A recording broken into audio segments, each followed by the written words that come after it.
En este video vamos a hablar sobre las generalidades de la osteología. El aparato locomotor está formado por el sistema óseo, el sistema articular y el sistema muscular. El sistema óseo está relacionado, los huesos del sistema óseo están relacionados entre sí a partir de articulaciones o yunturas que son las que permiten el movimiento del esqueleto. Estas articulaciones pueden moverse gracias a la participación de los músculos que actúan sobre diferentes articulaciones y hacen que éstas se flexionen. Y esos movimientos musculares están dados por el sistema nervioso periférico, por lo que conocemos como sistema nervioso somático. Este aparato locomotor le va a dar al animal tanto la estación como la locomoción, o sea que va a permitir que el animal esté parado en estación y también que se pueda desplazar. En cuanto al sistema óseo, tenemos que tener en cuenta algunos conceptos, como por ejemplo el concepto de esqueleto, que se refiere al conjunto de huesos que forman la estructura ósea de un animal. Este esqueleto es muy importante como guía para las maniobras tanto clínicas como quirúrgicas.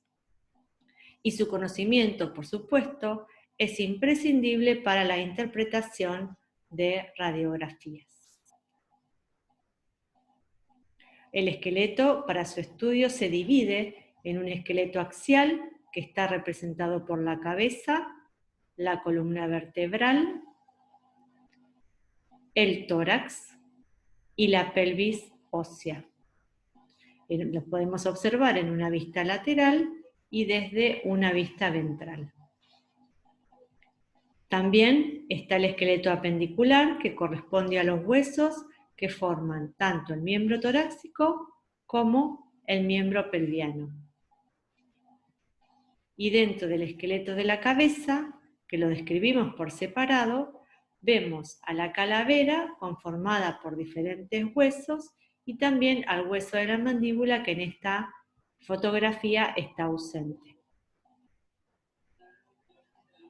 En cuanto a las características generales de los huesos, tenemos que tener en cuenta que los huesos son órganos duros, pero no estáticos, ya que poseen un alto metabolismo y son reserva de minerales como el calcio, el fósforo y otros.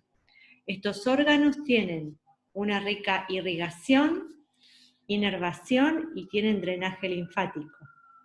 Y están conformados por diferentes tipos de tejido óseo. Podemos observar en este hueso, que es un hueso largo, que en su interior, cuando se hace una sección, aparecen dos tipos de hueso. Por un lado encontramos el tejido óseo compacto, que es periférico, y lo vemos con una estructura lisa, y se encuentra en menor desarrollo en las extremidades de los huesos y más desarrollados en la parte que necesita mayor resistencia, que en este caso, por ser un hueso largo, es la diáfisis. Y por otro lado vemos este tejido que forma como celdillas, que se llama tejido óseo esponjoso. Ese tejido óseo esponjoso delimita, como dije recién, celdillas donde se aloja la médula ósea. Esa médula ósea es una sustancia encargada de la producción de células sanguíneas. En los huesos largos, como dijimos que es también existe una cavidad en la diáfisis que se llama cavidad medular, y esa cavidad medular aloja la mayor cantidad de médula ósea de este tipo de huesos. En cuanto a las características de los huesos, tenemos que tener en cuenta sus dimensiones: el largo, el alto y el espesor. Y eso va a dar una clasificación. Entonces vamos a tener los huesos planos, que son aquellos huesos donde predomina el largo y el ancho sobre el espesor. Este es un ejemplo de la escápula, ¿sí? Que es un hueso de tipo triangular. Estos huesos los asociamos a figuras geométricas como triángulos, cuadrados, rectángulos. Después tenemos huesos cortos, que son como por ejemplo los huesos del carpo o del tarso, que son huesos donde no predomina ninguna de sus dimensiones. Y lo podemos asociar con cubos, con cuerpos geométricos, ¿no? Con rombos, ¿sí? Con ese tipo de cuerpos donde ya las tres dimensiones son de forma similar. Luego tenemos a los huesos sesamoideos. Estos son pequeños huesos que se encuentran relacionados con estructuras musculares, asociados a tendones, no articulan en general con el esqueleto, y como ejemplos podemos ver acá los huesos sesamoides de los gastrocnemios, y también la rótula es un ejemplo de hueso sesamoideo. En los huesos irregulares, donde tomamos como ejemplo las vértebras, vemos que no los podemos relacionar ni con una figura geométrica ni con un cuerpo geométrico, porque su forma es irregular. Tienen estructuras que sobresalen, como apófisis, ¿sí? Y eso les da un aspecto irregular que no permite clasificarlos como los demás huesos en base a sus dimensiones. También tenemos los huesos largos y alargados. En estos dos tipos de hueso predomina el largo sobre el ancho y sobre el espesor. Estos dos huesos presentan para su descripción una parte central que se llama diáfisis y dos extremidades o epífisis. La diferencia que encontramos entre el hueso largo y el alargado es que el hueso largo en el interior de su diáfisis presenta una cavidad medular grande donde se aloja la médula ósea. Acá podemos ver un hueso largo completo donde diferenciamos la diáfisis y las dos epífisis, y una sección de un hueso similar donde podemos observar la cavidad medular. En el esquema que está a la derecha vemos la cavidad medular, el tejido óseo compacto, el tejido óseo esponjoso, y entre la epífisis y la diáfisis observamos el cartílago fisiario. Este cartílago fisiario es el cartílago que permite el crecimiento del hueso en longitud, y una vez que el animal detiene su crecimiento, queda restringido a una línea que se llama línea fisiaria, que a veces directamente no se puede observar. Esto sucede tanto en la extremidad proximal o la diáfisis proximal, como en la diáfisis distal del hueso. Cuando describimos un hueso, ya sea cualquier hueso del animal, tenemos que tener presentes que todos tienen un nombre, tienen una situación, una dirección, una clasificación, tienen regiones a las cuales le dan la base ósea y presentan en su descripción diferentes accidentes óseos que hay que conocerlos. En cuanto a la estructura de los huesos planos, la distribución del tejido óseo compacto y el tejido óseo esponjoso hace que sea muy característica, donde el tejido óseo esponjoso queda entre las dos láminas del tejido óseo compacto y pasa a tomar el nombre de diploe. En algunas partes de la calavera, estas dos láminas óseas se separan y forman lo que conocemos como como senos paranasales. Otro hueso plano que podemos tomar como ejemplo es el caso de la escápula, y también los tres huesos que conforman el hueso coxal, el ilion y el isquion y el pubis, son huesos planos. Acá tenemos algunos ejemplos de huesos cortos, donde vemos que tienen forma de cuerpos geométricos, ¿sí? Estos son los huesos del carpo. Acá vemos algunos huesos irregulares que les mencionaba recién, el isquion, el pubis y el ilion formando lo que es el hueso coxal, y podemos ver vértebras lumbares como huesos irregulares. Si vemos un hueso en fresco, lo que tenemos que preguntarnos es ¿qué es lo que estamos viendo? En este hueso, por ejemplo, vemos pedazos de carne, o sea, músculos que se están originando o se están insertando, o sea, se están fijando en el hueso. Bueno, ¿en qué parte del hueso? Y en estructuras rugosas que presenta ese hueso que van a tener un nombre, ¿sí?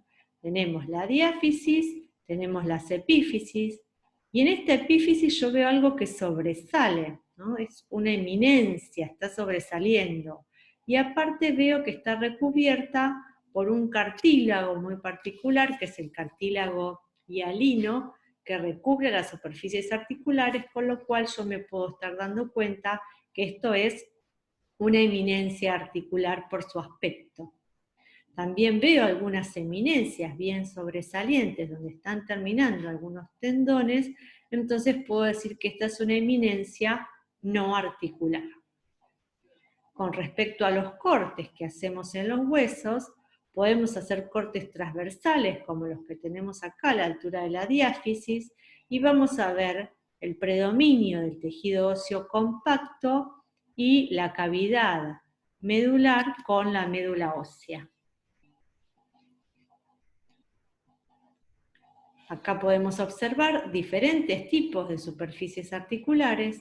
En esta imagen de la izquierda veo dos labios con un surco medio, o sea que estoy hablando de una tróclea. Y acá estoy viendo una hemisección de un cilindro, entonces estoy viendo un cóndilo. Diferencio bien que son superficies articulares, son eminencias articulares porque sobresalen y porque están recubiertas por cartílago hialino. Bien, tenemos que tener presente entonces, y este cuadro lo resume, que dentro de los huesos tenemos que diferenciar eminencias articulares, cavidades articulares, eminencias no articulares y cavidades no articulares. Algunas de ellas se corresponden entre sí, otras no, y las vamos a ir describiendo en cada uno de los huesos a partir de la semana que viene, o de esta semana, en todo lo que es esqueleto axial y en el apendicular, y las tenemos que identificar. Vamos a preparar algunos videos para que ustedes puedan ir viendo cómo estas eminencias o cavidades se tienen que adaptar entre ellas para formar las articulaciones. Están ordenadas en forma de creciente en cuanto a tamaño. Lo más chiquito de una eminencia articular es una faceta plano-convexa, después viene una cresta que es de sección aguda, después viene un labio, que la diferencia es que es de sección redondeada, el cóndilo que les mostraba recién, que es un segmento de cilindro, una tróclea polea, que también se las mostraba, que son dos labios separados por un surco medio, y la cabeza, que es un segmento de esfera, que sería la eminencia articular más desarrollada. Estas eminencias se corresponden con cavidades articulares. Por ejemplo, la faceta plano-convexa se corresponde con la faceta plano-cóncava. Una cresta se corresponde con un surco, ¿sí? El labio también se puede corresponder con un surco, o pueden ser dos labios que están formando una tróclea, ¿sí? Esta tróclea a veces se puede adaptar a lo que se denomina cóclea, ¿sí? El cóndilo se adapta con la cavidad glenoidea y la cabeza con la cavidad cotiloidea. Por ejemplo, el acetábulo, en el caso de la cadera, que es de contorno circular y muy profundo.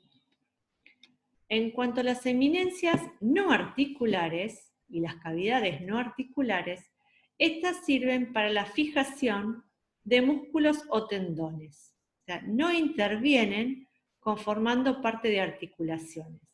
Tenemos, por ejemplo, las líneas rugosas, que es una elevación lineal, o puede ser una línea rugosa, pero tallada en el hueso, o sea, una depresión.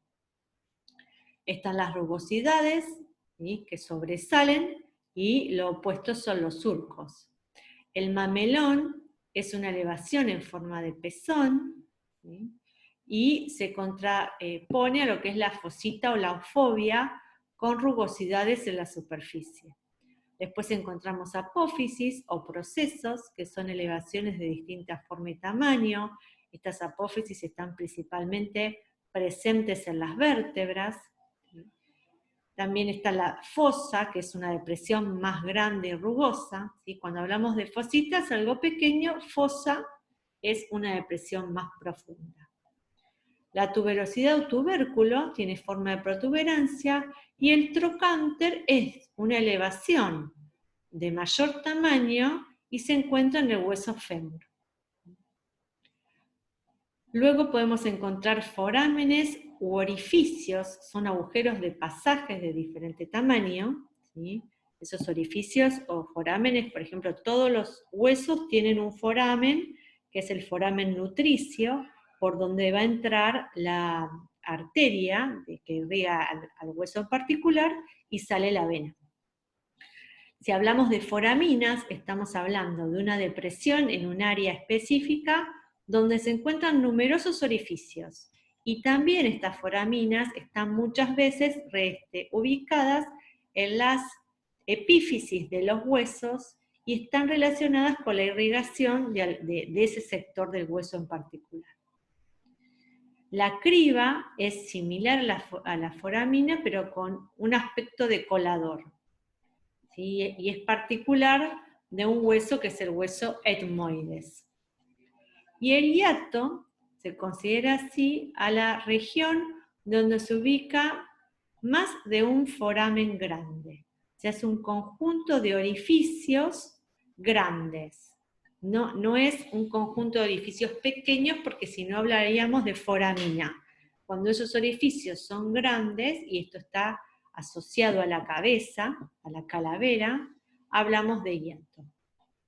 Bien, todo esto, entonces les repito, los vamos a ir viendo y lo vamos a ir aplicando en las diferentes filmaciones de los huesos que les vamos a ir mostrando.